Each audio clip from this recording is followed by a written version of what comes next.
So how you doing? Today I want to do an experiment. TazMan's XL130, XL76 kind of combination saw here that we ported. We had it down bell hoppers. We ran it, all day. But I had it tuned pretty fat, It the rings weren't seated yet or none of that stuff. But I'm going to start turning it up here today. And I'm curious because I had the chain way too aggressive when I was down there, and it was soaking up all the RPMs in the cut. I shouldn't say that. I'll say the saw really had to work just to keep RPM in the cut. That's probably a better way of explaining it. It had to work hard. But I'm going to make a cut right now, or two, with the way the chain was set up down at bell hoppers. I'm literally just straight from bell hoppers. We're making these cuts today. So we're going to do that. We're going to see how the saw runs. Then I'm going to resharpen the chain, change the profile, make it less aggressive, and start turning the saw up and see what it does. And then I'll throw the whole thing side by side so we can see kind of what kind of speed we picked up in the cut. You know what I mean? Now, the thing that stuck out to me the most down at bell hoppers is about how I sharpen my chain. You get to run different saws. You get to see how people, different people do things and everything. And boy, do I sharpen a lot more aggressive than all the other saws that I ran. A lot more. So I think I'm going to start laying it back some. It's probably killing some RPMs on all my saws, but I run them as aggressive as I possibly can. I'm going to take it back a little bit further and see if we can get the RPMs of the saw up a little higher and make our cuts that way, So that's what we're going to work on today and see what happens. We're going to use the RPMs to cut, and torque's nice. I love torque. You can really feel it. Let's really see it. Torque with an aggressive chain versus a less aggressive chain in RPM. Let's see what happens, Why not? We're already set up for the aggressive side, so let's do it. And then we'll resharpen and go for it again. I'm probably gonna have trouble with this wood staying put. So we'll see what happens.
So there you go.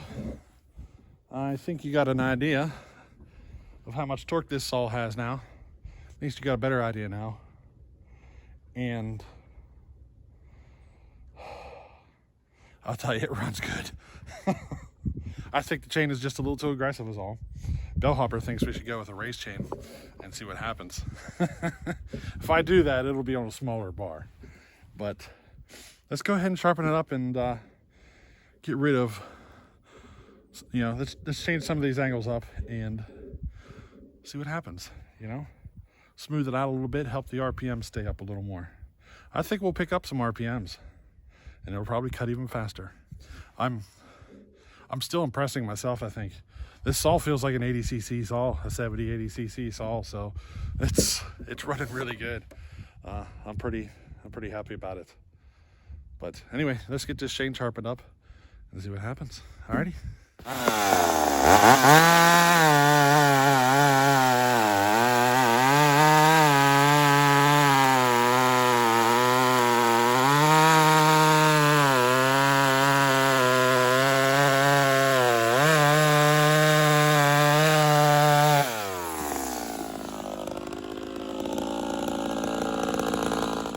Just got done resharpening the chain. I reset all the angles to be less aggressive. And then I had to touch the rakers again.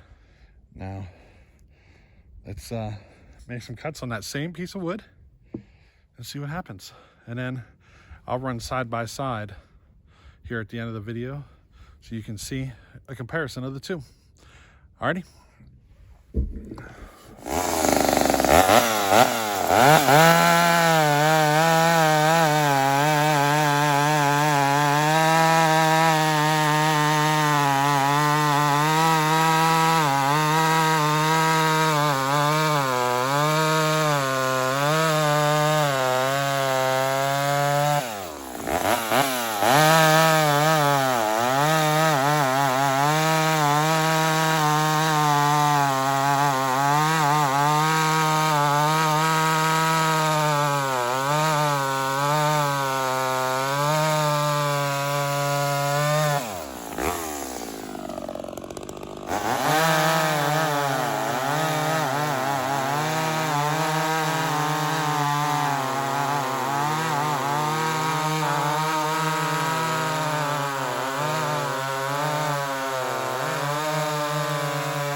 What you think?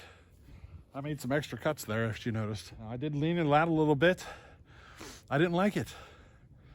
So I put it back to where it was, and I'm happy with how it's running now. I had to lean out the low side a little bit after the ring seated, of course. You know, that's kind of typical, but I'm pretty happy. Now TazMan requested for torque. That's what he got. He said he'd rather have torque than RPM. And, well, I can tell you I'm completely happy with that saw. It's only 58 cc's and it pulls as hard as any of my 70 cc saw range. So I am happy. It'll be a nice compact little saw that you can lug around quite easily. So tell me what you guys think in the comments. Don't forget to give me your subscribes, likes, all that stuff. But I'm pretty tickled. I think you could tell how much torque this saw has. Now, the first time I built this saw, it had more RPMs than this. And I could tell in the first cut that it didn't have as much torque as I was hoping for. So whenever I put it together this time, I gave it a little more torque. So I'm pretty tickled. So, hey, make sure leave a comment, tell me what you think. Alrighty. I like the chain this way better. It's a smoother cut, and it's still a little aggressive, so I can knock it back some. That is at 25 degrees, I believe. I was at 30. I knocked it back to 25. I'm thinking 20 would probably be the sweet spot. So it's even still a little aggressive. But anyway, hey, we'll catch you on the next one. Alrighty, later.